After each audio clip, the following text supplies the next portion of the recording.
సర్దార్ సర్వాయి పాపన్న ఆశయాల కోసం అందరం కలిసిమెలిసి పనిచేయాలన్నారు కాంగ్రెస్ నేతలు. రాష్ట్రంలో యూరియా సమస్యల్ని త్వరగా పరిష్కరించాలని కేంద్రాన్ని కోరామన్నారు నేతలు. ఓట్ల చోరీతో పాటు యూరియా చోరీ కూడా జరుగుతోందని ఆరోపించారు. కాళేశ్వరం ప్రాజెక్టు నిర్మాణంలో ప్రజాధనం వృధా అయిందని ఇన్ని రోజులకు హరీష్ రావు ఒప్పుకోవడం సంతోషంగా ఉందన్నారు హస్తం నేతలు.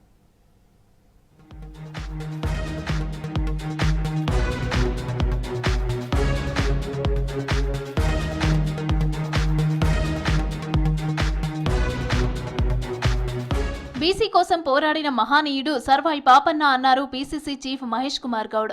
విగ్రహ నిర్మాణానికి శంకుస్థాపన చేయటం మంచి పరిణామమన్నారు.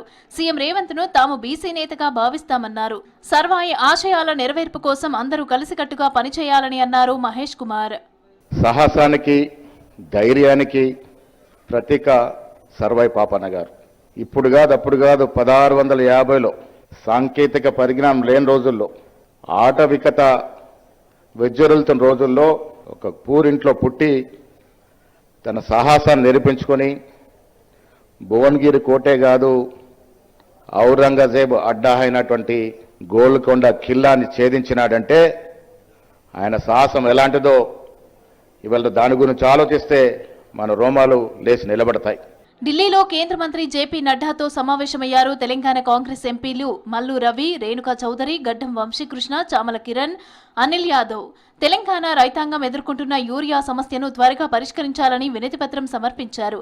రాష్ట్రానికి కేటాయించిన యూరియాను వెంటనే రాష్ట్రానికి తరలించాలని వినతిపత్రంలో కోరారు ఎంపీలు. రాష్ట్ర ఎంపీల వినతిపై సానుకూలంగా స్పందించారు జేపీ నడ్డా. ఇకనైనా రాష్ట్రానికి రావాల్సిన యూరియా వాటాను త్వరగా పంపాలని నడ్డాను కోరామని చెప్పారు కాంగ్రెస్ ఎంపీలు. పార్లమెంట్ జరిగితే తెలంగాణకు సంబంధించిన ఎంపీలందరూ దీని మీద పార్లమెంట్లో మాట్లాడి ప్రభుత్వం మీద ఒత్తిడి తెచ్చే కార్యక్రమాలు చేయటం జరుగుతుంది. ఈ విషయాలన్నీ కూడా ఈ రాష్ట్రానికి సంబంధించిన యూరియా విషయాలన్నీ నిన్న అగ్రికల్చర్ మినిస్టర్ తెలంగాణ తుమ్మల నాగేశ్వరరావు గారు మంత్లీ మనకు ఎంత కమిట్మెంట్ అయ్యారు, మనకు ఎంత రిలీజ్ చేశారనే లెక్కలన్నీ పంపించారు. దాని ప్రకారమే ఇవాళ మనకి 3 లక్షల మెట్రిక్ టన్నుల యూరియా రిలీజ్ చేయాలని చెప్పడం జరిగింది. అన్ని బీజేపీ రైతు ద్రోహిగా మారిందని ఫైర్ అయ్యారు కాంగ్రెస్ ఎంపీ వంశీకృష్ణ. రాష్ట్రానికి సరిపడే యూరియా ఇవ్వాలని సీఎం రేవంత్ రెడ్డి, మంత్రి తుమ్మల 3 నెలల నుంచి కోరుతున్నా కేంద్రం పట్టించుకోవటం లేదన్నారు. దేశంలో ఓట్ల చోరీతో పాటు యూరియా చోరీ కూడా జరుగుతోందన్నారు. ఆర్ఎఫ్సీఎల్ నిర్వహణ లోపభూయిష్టంగా ఉందన్నారు ఎంపీ వంశీకృష్ణ. ఈ ఫ్యాక్టరీలో పూర్తి స్థాయిలో యూరియా ఉత్పత్తి కావడం లేదని చెప్పారు. రాష్ట్రానికి చెందిన 8 మంది బీజేపీ ఎంపీలు కేంద్రంపై ఒత్తిడి తెచ్చి రైతులకు సరిపడా యూరియా అందేలాగా చూడాలని డిమాండ్ చేశారు ఎంపీ. బీజేపీ పార్టీ 8 ఎంపీలు తెలంగాణలో వచ్చినారు.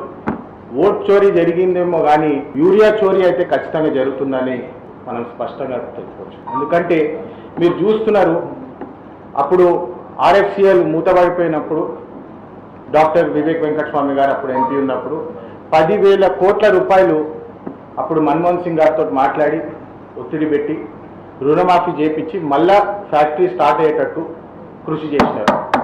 మరి దాని తర్వాత ఈరోజు ఆ ప్లాంట్ నరేంద్ర మోడీ గారు చాలా పెద్ద మార్కెటింగ్ స్కీమ్లు స్లోగన్లు అన్నీ చెప్తుంటారు, కానీ మేక్ ఇన్ ఇండియా అని చెప్పి ఆర్ఎఫ్సీఎల్ ప్లాంట్ ఎంత మిస్మేనేజ్డ్ ఉన్నదో సైట్కి పోతే తెలుస్తుంది. కాళేశ్వరం ప్రాజెక్టుపై హరీష్ రావు మరోసారి నిజం ఒప్పుకున్నారన్నారు ఎమ్మెల్యే మేడిపల్లి సత్యం. కాళేశ్వరం ప్రాజెక్టు కట్టి 1,00,000 కోట్ల ప్రజాధనం వృధా చేసినట్టు స్వయంగా ఒప్పుకున్నారన్నారు. ఇప్పుడు హరీష్ ను చూస్తే జాలేస్తోందన్నారు ఎమ్మెల్యే సత్యం. క్రిమినల్ నెగ్లిజెన్స్ చేసి ఆ రోజు తెలంగాణ ప్రజల సంపదనటువంటి 1,00,000 కోట్ల ప్రజాధనాన్ని మీరు దుర్వినియోగం చేసిన మాట తెలంగాణ ప్రజలకు తెలియకుండా పోదు. నీటి వినియోగం తెలియనట్టు, మాకు ప్రాజెక్టుల నిర్వహణ తెలియనట్టు, మేము నీటిని ఏ విధంగా వాడాలో మాకు తెలియదన్నట్టు, కాంగ్రెస్ పార్టీ ప్రభుత్వానికి తెలియదన్నట్టు ఇవాళ ఒకటి సూక్తులు చెప్తున్నారు హరీష్ రావు గారు. జగిత్యాల జిల్లాలో కురుస్తున్న వానలకు 2 ఇళ్లు కూలిపోయాయి. కోరుట్ల పట్టణం బండపల్లి 30వ వార్డులో కూలిపోయిన ఇళ్లను కాంగ్రెస్ ఇన్ఛార్జ్ జువ్వాడి నరసింగరావు, తహసీల్దార్ కృష్ణమోహన్, కమిషనర్ రవీందర్ పరిశీలించారు. ఇంటి యజమానులకు నరసింగరావు తక్షణ సహాయం ప్రకటించారు.